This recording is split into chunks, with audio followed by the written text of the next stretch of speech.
Good evening and thank you for joining us tonight. A break in a 35-year-old cold case has led to the arrest of a woman from Bruce. A man was killed outside of what used to be a nightclub back in the 80s.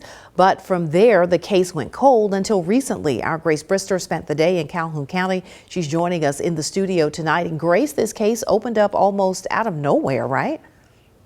Yes, Andrea, all too often investigators get a lead only to chase it down to a dead end. But in this case, one simple tip led not only to a suspect, but an arrest and maybe some closure to an incident that happened more than 3 decades ago.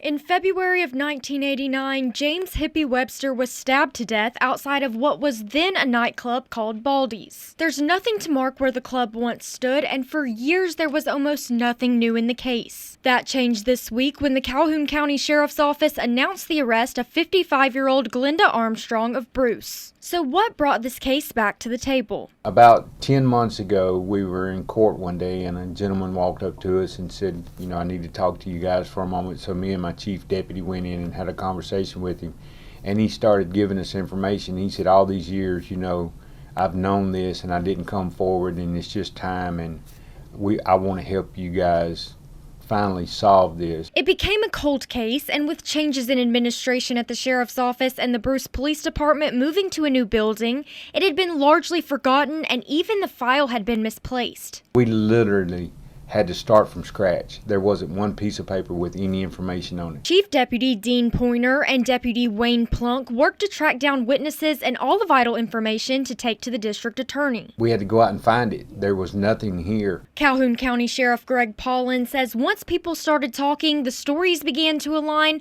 and they were able to narrow their focus. Since the news broke, the phone has been ringing off the hook with more people coming forward with information. We've had several phone calls, text messages. My deputies' phones have been going crazy since the announcement. Everybody has confirmed what we have been told and what we have documented. 35 years ago, people were very tight-lipped about this case, but it only took one person speaking up to crack it. This gentleman, I guess you could say, it was a clearing of the conscience after all this time. He knew the family and he wanted the family to be able to get some closure from it. It was an emotional day for us, and it was most definitely an emotional day for the family. This case emphasizes the importance of the phrase, if you know something, say something. If you know, tell it. It's vital that we have that connection with the community, and they help us, because sometimes it only takes one small piece, just like in this case here. And once the gentleman came forward, it just fell in place. It was like dominoes after that.